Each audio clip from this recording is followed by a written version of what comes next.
Good morning. We had a busy week this week. Fannie Mae has actually come out with a couple new guidelines that should help several people. The market up, down, this way, that way. Good morning. I'm Brendan Rendo with the Homes Orlando team, joined as always by Joseph Dion of Apley Home Loans. And we, of course,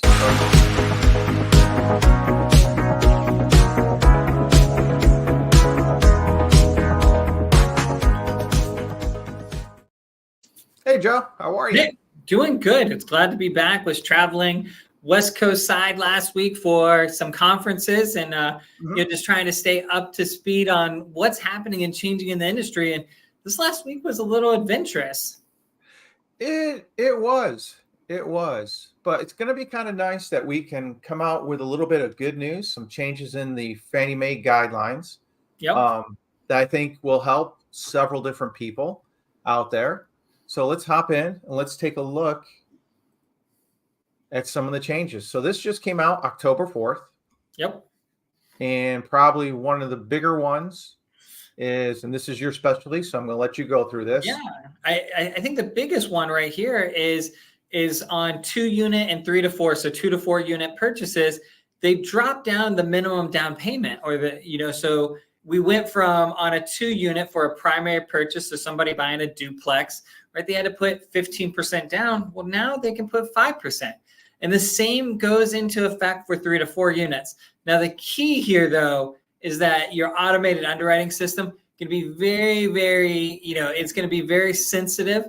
And you got to make sure that it's going to want to see like higher credit borrowers. It's going to want to see reserves. It's going to want to see all those things. They're not giving the dynamic of what all they're looking for on that spectrum, but we've already ran a number of scenarios for borrowers. And I've had some that I'm like, slam dunk, should get an approval, didn't get an approval. Single family approved all day. But the moment I go to a duplex, I wasn't able to get the approval at 5% down. So it's going to be the rules there, the changes there. It's a positive change. But we're going to have to play with it and get some experience with what are they going to be looking for in that underwriting finding, so we know how likely or how many borrowers potentially this can help. Gotcha. But it'll be nice for those people who want to look at the duplexes. I mean, the duplexes aren't quite as relevant here in Florida as they were where I grew up in upstate New York. There are a lot of homes that were duplexes, but it still gives that opportunity for people, because really I think the only alternative was FHA, correct? Was FHA, exactly. Did allow some?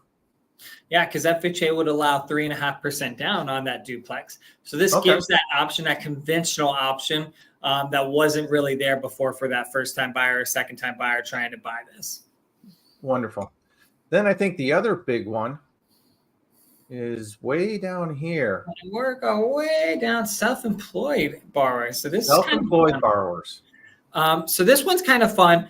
Really what it's doing is there's some guideline changes, a lot of little bit piece, but there have always been the ability to kind of use 1 year instead of 2 years, a lot harder to get. I think some of this is really clarifying, and it's going to allow for a little bit easier to get a 1-year finding with your AUS, your automated underwriting system findings, for a self-employed borrower with 1 year. Where is that a benefit? Somebody that maybe they just started their company a year and a half ago, so they don't have the full 2 years of self-employed. But they have 1 full year of tax returns for that.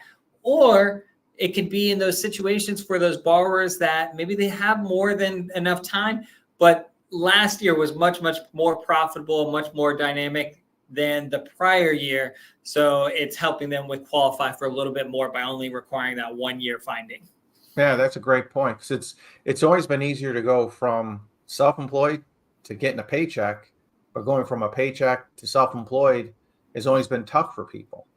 Yeah. And it's still something that you need to spend some time with your lender and with your accountant to make sure all the numbers come together properly. Absolutely. Because once you put something out there, you can't pull it back, correct? Exactly. It's a lot harder. There's certain instances we always have in like borrowers, or I talk to individuals and they say, they'll revise their tax returns, right? They'll resubmit. What is the word I'm blanking on? But when it comes to those tax returns, kind of once you file it, if you amend your tax returns to qualify, underwriters don't look down on that. And a lot of times they'll reject an amended return if it's significantly higher than the original one. So this is where, like you said, it's so important to make sure you're speaking to your loan originator and your accountant. Everybody's on the same page. That way, when you put the documentation in place, it's settled, it's good. You know you're going to be in good shape. Gotcha. And then the other item is there was a slight increase in maximum loan amount, correct? Yeah. So this is the one that every realtor, every loan officer has probably already posted on social media about. But if you haven't seen it, we went from 726,200 as your standard conforming loan limit. There's certain areas in the nation that are a little bit higher than that. And then the next year, so for next year, it's going to go up to 750,000 maximum loan amount. Now, the big key here is that we already have lenders accepting that higher loan amount. And what they're basically doing is they're going to hold those notes. They're going to wait till next year, like January of next year, rerun AUS for that file, make sure they're still proof eligible, and then they'll sell it off to Fannie Mae, Freddie Mac, or whatnot. But kind of that changes to about, you're talking $23,800 increase, and your standard loan amount for conventional. We haven't seen FHA's post yet, so we'll know. Usually that comes out mid to late November is when we see that. Yeah, it always comes a little bit later. Yeah, that's probably one of the smallest increases we've seen in a number of years. Yeah, overall. It's funny because I kind of remember when it went. I think it was to 225 or 325, and everyone was excited beyond belief. Now you're looking at I think it was like 414 or something was the year. Yeah. That it was like, oh my gosh, we got so much money. Like, and then you're looking at the jumbo rates. Oh, how do I get it below that number so I don't have to go into the jumbo rates? Yep. Oh, I remember those days. That was interesting. So, and then the other thing that happened, and we got the numbers out this morning, is CPI came out this morning. Yeah. We had PPI yesterday, which we'll hit that on that as well. So we came in a little higher than what people had expected. They were looking at 0.3%, and we came in at 0.4%.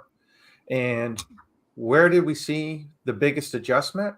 We're still seeing a very high inflation rate on transportation. It's just holding up there.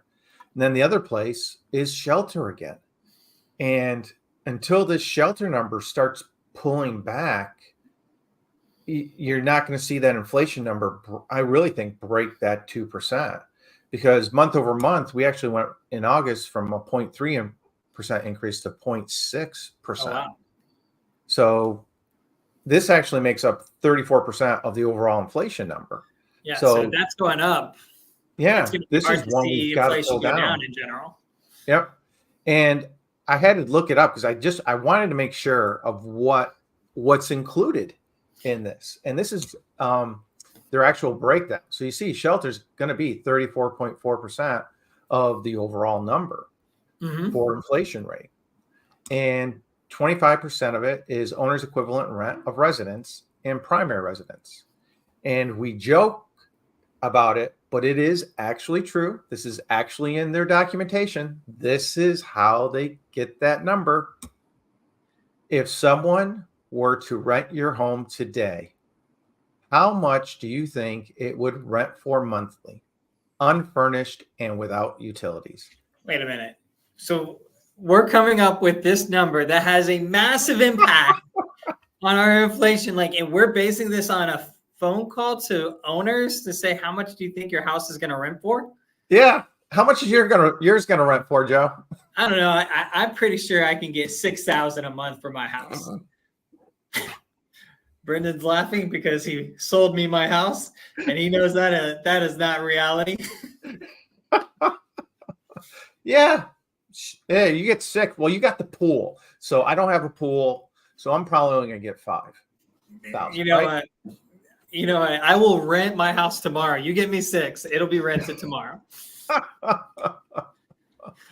So you look at this and it's just kind of mind blowing that the Fed is actually basing policy off of that question. Yeah, that seems crazy to me. It seems kind of crazy.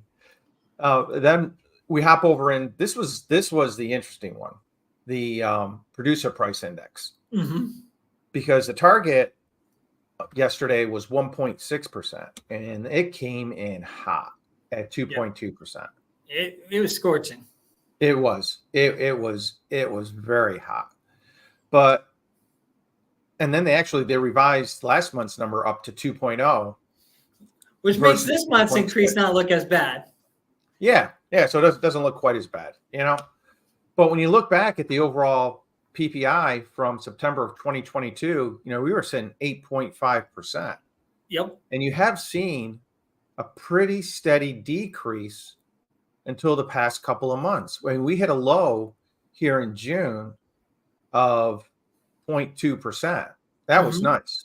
That was very nice. Yeah. But July, August, and September, we're starting to see some push back up. And the Fed's kind of got to be looking at that going, do we need to do an increase? Yeah. But I'm wondering if some of that's from a lot of these union situations where they're negotiating, pay increases that they haven't had for the past 10 years. Yeah. So that could be a factor that's kind of pushing things up a little bit overall. Yeah, and I think we can potentially, with energy costs, that's what I'm curious with the energy costs. What are we going to be looking like? We've seen this thing with Russia and Ukraine has impacted energy, kind of pulled away. We've tapped into a lot of reserves. We've done this, but now you've got the thing with Israel and Hamas. You're dealing with that over, and do we see these numbers continue to go up in the next couple of months? Because the biggest factor, I think, when we're looking at this has been energy over the last few months. When we see the big shifts, has been shifts in energy costs. Yeah. Well, when you look at August energy was our biggest shift, 10.3%. Yeah. And September, again, energy, 3.3%. So you're right. Energy has been the biggest one. OPEC did come out and say that they're not going to touch anything. You'll know if they're going to adjust anything because they're going to have a minister meeting. If they have a minister's meeting, then we're probably going to see either production increases, but also a possible increase in pricing. But so far, they've kind of held steady. But they said if this conflict continues to go on for an extended period of time, then they are going to have to more than likely have a minister's meeting and see where things are going to flow from there. Yeah. You know who's not worried about inflation right now? Who? The person that won the Powerball last night. Oh my gosh, that was a 1.75 billion. One person. Wow, that's nice. Oh, too bad they live in California, so that's going to stink for them. Kind of. So after taxes, he's going to get about 1.2 million. That's good. Oh man, congratulations to him. That's awesome. I just saw the headline. I just laughed at that. Well, one thing that's interesting is, though, even with some of this inflation news, we've actually seen over the past couple days, and this has been nice relief, is some pullback in the mortgage interest rates after hitting a peak, around 4.8. The 10-year T. We pulled back to 4.6. Went a little lower yesterday. We're in 4.5. Would have liked to stay lower.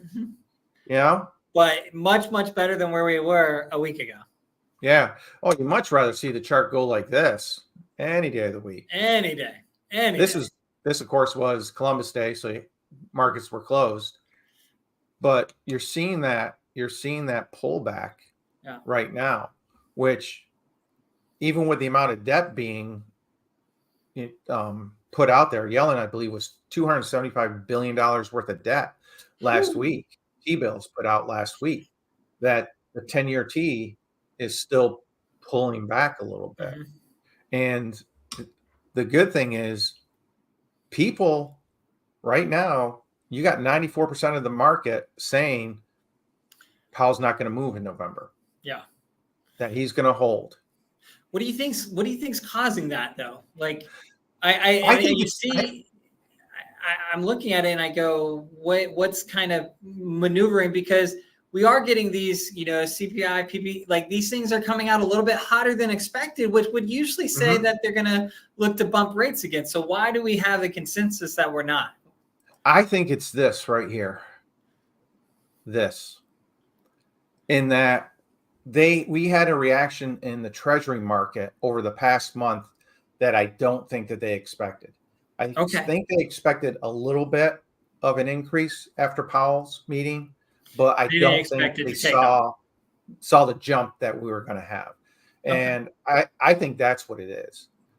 And I think people are kind of, the interest rate jump, quite honestly, is more than enough to give Powell the effect that he wants, which is pull back and slow down the economy.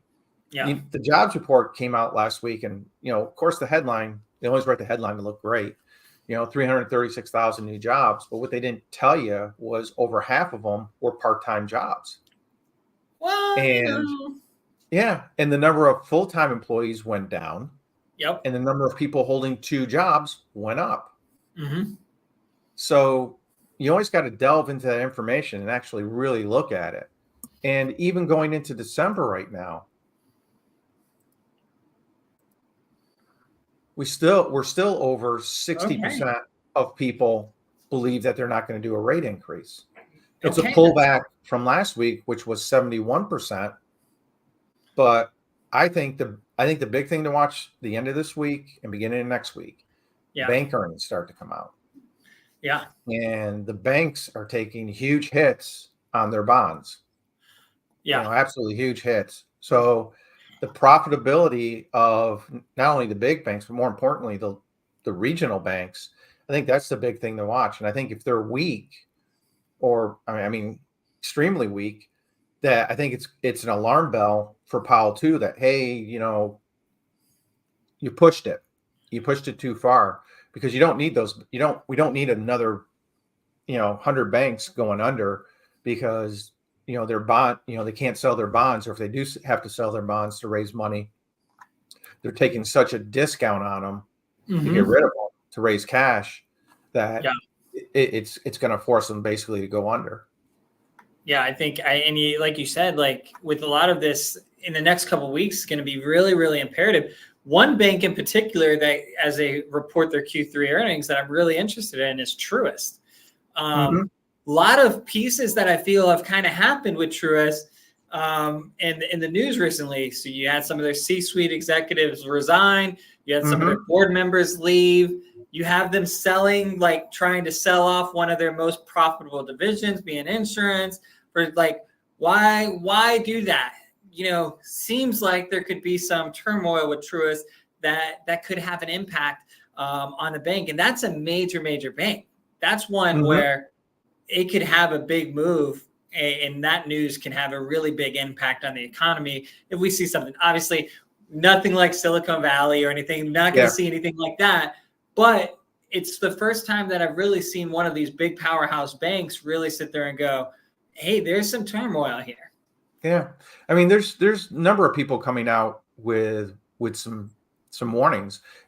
You actually had a chance to talk to one of the gentlemen from Fannie Mae.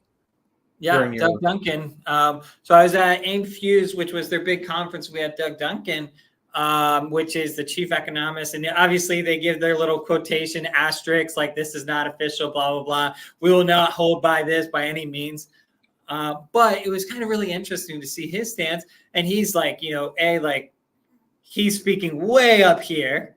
And I'm, I'm just a little peon on the ground floor type thing when it comes to this knowledge stuff. But it was kind of interesting to see his conversation talking points. He thinks that probably, potentially no more increases this year, but they're citing that if if something were to happen, there might be an increase in December and so forth. But he does expect to see rates start to take a pullback maybe late 2024 is what they're predicting on Fannie Mae side. A lot of other people are predicting Q2 potentially for rates to start taking a pullback and come back down. Nobody in their right mind is predicting rates in the 3s or 4s. I'm seeing a lot, and I think Fannie Mae, even kind of what he was kind of alluding to, is maybe high 5s, low 6s, which would be, awesome, right? I think comfortably, we've been saying this for the better part of a year, of if the rates stay in that 6 range, like that low 6, high 5 range, that's going to be healthy, that's going to be sustainable, and that's something that, we can look for a balanced market. Yeah, because I think we saw that once they hit that, was it 6, roughly about 6.5, the market just kind of froze, and it's been frozen really ever since then. So yeah, I agree with you wholeheartedly. I think that's, if we can get back into that, low 6s, high 5s, and have a nice couple of years of floating in between there, I think we can have a great, a great business again. A steady, not crazy, not too slow, but a nice middle ground that's gonna help everybody overall. Yeah, with it.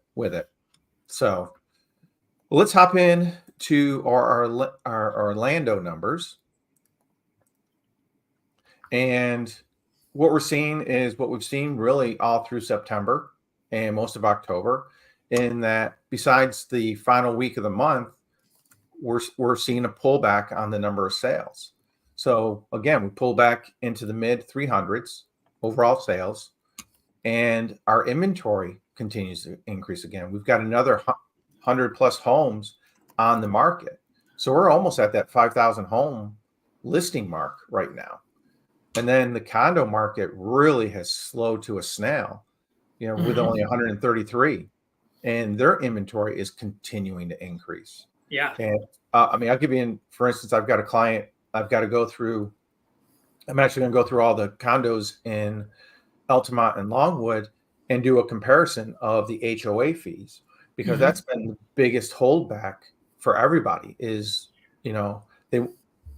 last year, you pretty much were in that 300, 350 range for most locations around Altamont Springs, Longwood, throughout Seminole County.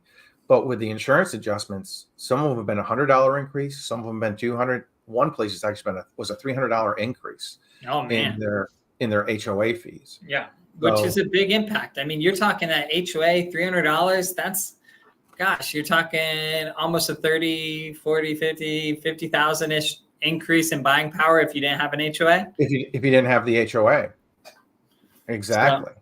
So that affordability piece, right, becomes a bigger question. Yeah, it costs less for the condo than the single family, but is it the more affordable option? Yep, exactly.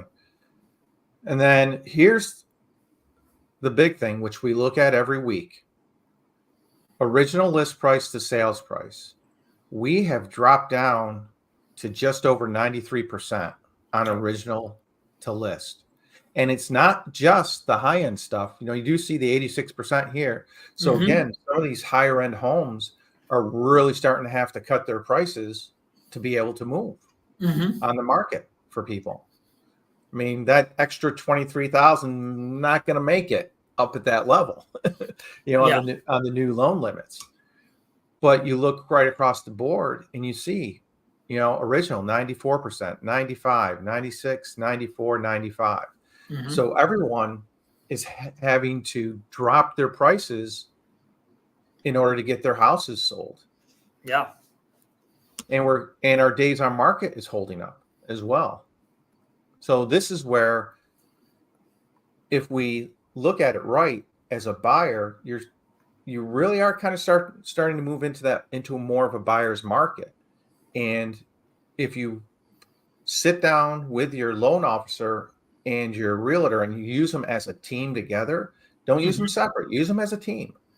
You can sit there and you can, look at your numbers, look specifically at the neighborhood you're looking at, and you can run the numbers and figure out, okay, I can get myself, if I'm able to get $12,000 on a $400,000 house, for closing costs, Joe, if I use 8 of that to buy down my interest rate, do I get myself from that 7.75? Can I get myself down to the 6.75 or maybe just a little bit lower? And Brendan, can I still use some of this for my closing costs? What is my overall out of pocket going to be? And Mhm. what's the best way to put together, a beneficial package so that when I go in here and we make this offer, we've got the best presentation we have, and it's going to make the most financial sense for me overall. Yeah. So it's more work on our part, but it's what we need to do for our clients. It's really being a full, like, it's kind of that being a full advisor, right? Yep. Like, not just an order taker, not just someone that opens the door, right? It's actually sitting there and going and saying, hey, Brendan, you're the realtor. Joe, you're the mortgage professional. Give me the advice that's going to set me up with the best scenario possible, right? Like, what's going to give me the best purchase price terms. And right now we know exactly like you said, seller credits are out there. Like, I talked to a borrower and they were pre-approved a year ago, followed back up to them. And I was like, look, market's a little bit different. A year ago, you weren't getting seller credits. You have that ability now. Ask for them, right? Yep. Take advantage of them. Yep. And we were able to kind of go over exactly what you said of, hey, if we do this, this, and this keeps your payment here.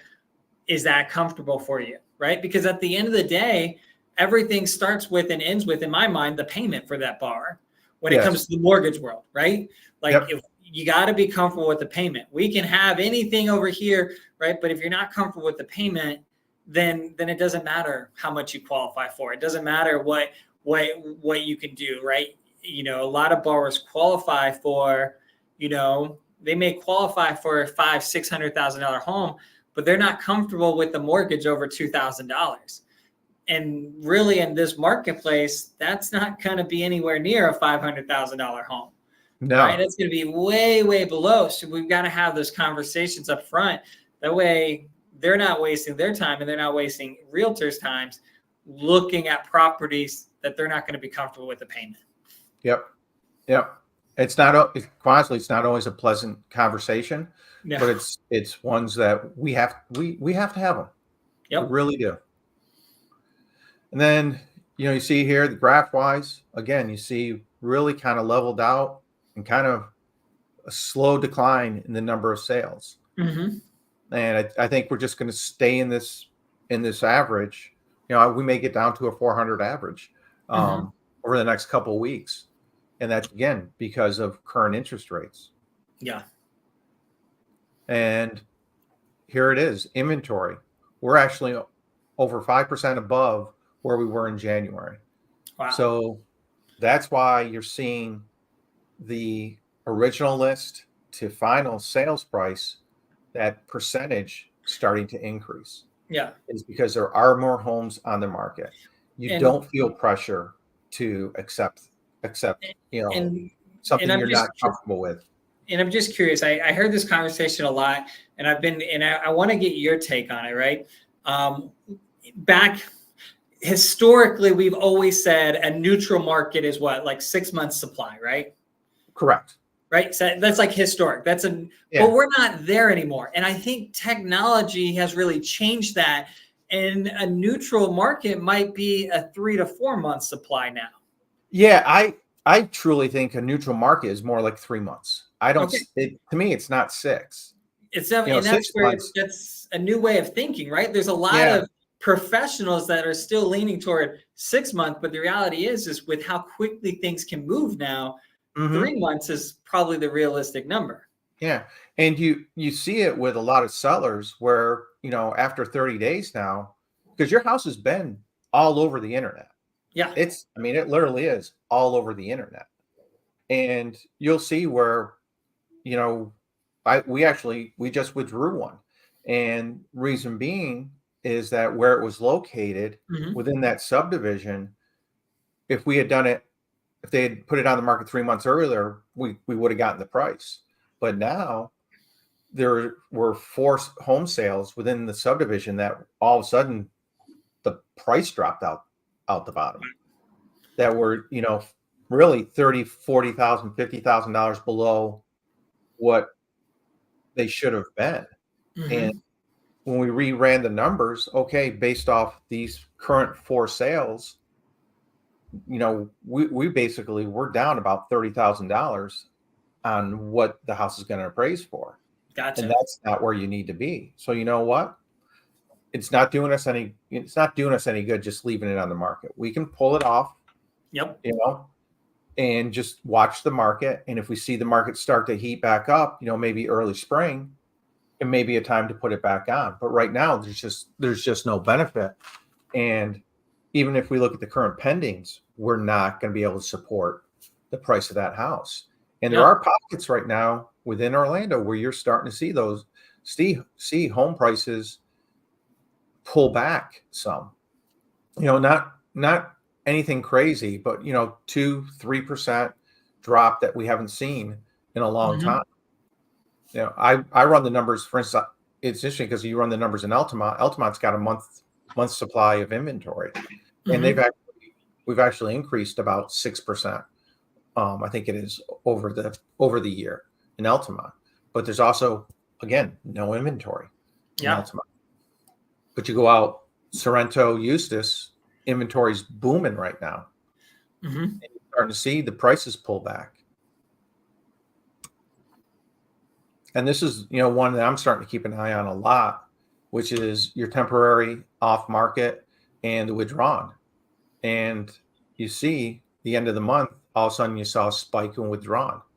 And it's really kind of the same conversation I probably had with my people, is the market's pulling back a little bit. And I know you want this price, but right now with the current situation, I don't see it. So they didn't have to sell. They kind of wanted to sell. Yep. But they didn't have to sell. So, okay, that makes perfect sense for everybody there. Awesome. And in the condo market, we're seeing the same thing. Pullback on the original list to sales price. We're down to 96%. Days on market pulled back a little bit, but sales have just, straight down for condos. And that's where, I think condos over the next year, until maybe they get some kind of insurance relief, it's going to be a tougher time to try and sell condos and get, you're definitely going to be coming off your peak prices with the condos, definitely coming off peaks. Yeah. Because you just can't sell it for this much and have a new HOA over here at this much. So, but that's our news. Thank you for joining us. Please, as always, like and subscribe and join us every Thursday. Joe, thanks again for joining us. Always a pleasure to have you. Absolutely. Love it. Take care.